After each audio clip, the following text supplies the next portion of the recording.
All right, let's dive into a pretty wild corner of the internet today. Live YouTube day trading. It's this whole world of high stakes, super fast moves, and honestly, a language that's all its own. Okay, let's get into it. So you click on one of these live streams, and what's the first thing you hear? This. Order filled, over and over. It's this constant, rapid-fire confirmation of trades happening in real time. It's basically the heartbeat of the whole operation. And then bam, you're hit with this wall of jargon and commentary. R2? What on earth is R2? And what does Trump mania have to do with anything? It's chaotic, it's exciting, and it feels incredibly urgent. And right there, that's when you realize what's at stake. This isn't some kind of video game. We're talking about real money being made and lost, sometimes in just a few seconds. A couple $100 is talked about like it's just another routine part of the day. It's a totally fair question. If you're thinking, what is going on here, you are not alone.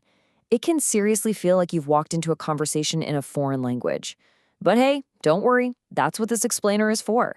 We're going to break down exactly what's happening. Okay, so before we can understand the action, we've got to learn the language.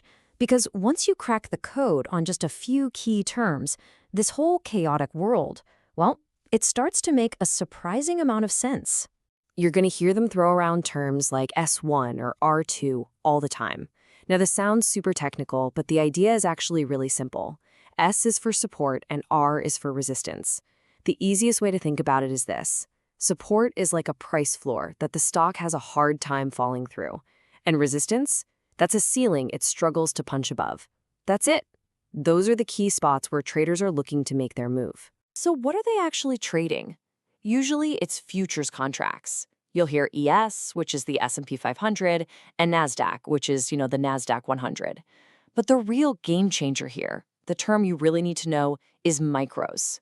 These are just smaller, more affordable, bite-sized versions of those huge contracts. And that is what opens the door for new traders to even get in the game.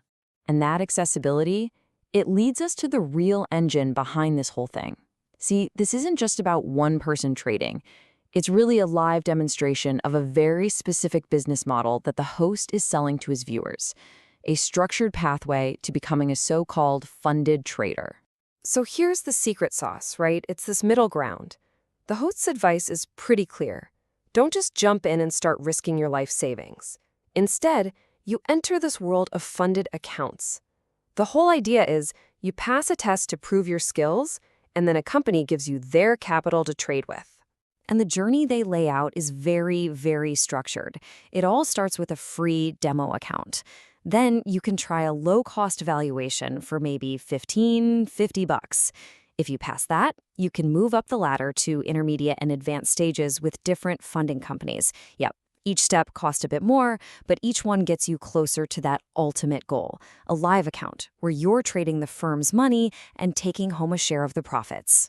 And of course, this pathway is also a financial funnel. You start for free or very cheap, but to get to those advanced levels, where the rules get a little easier and the potential payouts get bigger, the evaluation fees can really start to climb, sometimes up to $2,000.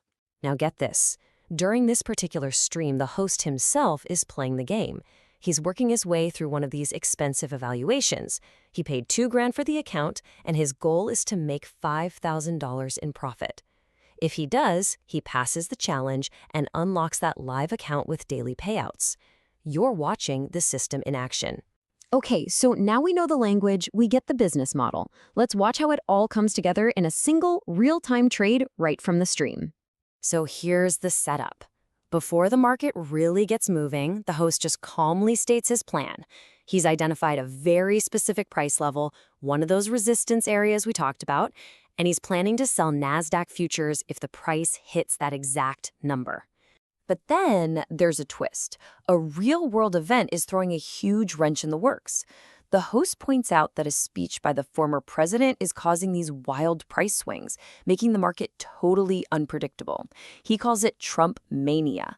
All of a sudden, his calm, cool plan has a massive layer of risk added to it. And here's the payoff. Even with all that chaos, the market hits his level. Order filled. The trade works almost instantly. and he gets out just as fast with a profit. You hear him say, 20 points done, and a couple $100. A perfect execution of his plan, all in just a few moments. So when you zoom out and look at all this, what are we really watching here? I mean, it's more than just some guy trading online. What this represents is a really fundamental shift in the world of finance. I mean, the contrast with old-school Wall Street couldn't be more stark. Those physical trading pits full of shouting traders, they've been replaced by public YouTube streams. That exclusive access that required huge amounts of capital has been replaced by a system where you can literally start with a $15 evaluation. It's a total paradigm shift, from a world of private information and intense competition to one of open communities and shared learning. So ultimately, what we're seeing is this weird hybrid.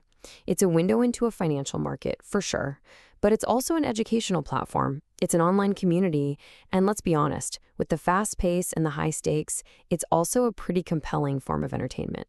This fusion of finance, education, and entertainment is creating something entirely new. It's democratizing markets in a way that was pretty much unimaginable just a generation ago. But it leaves us with this one big, fascinating question. When trading becomes a spectator sport, where exactly is the line between a serious financial strategy and just plain digital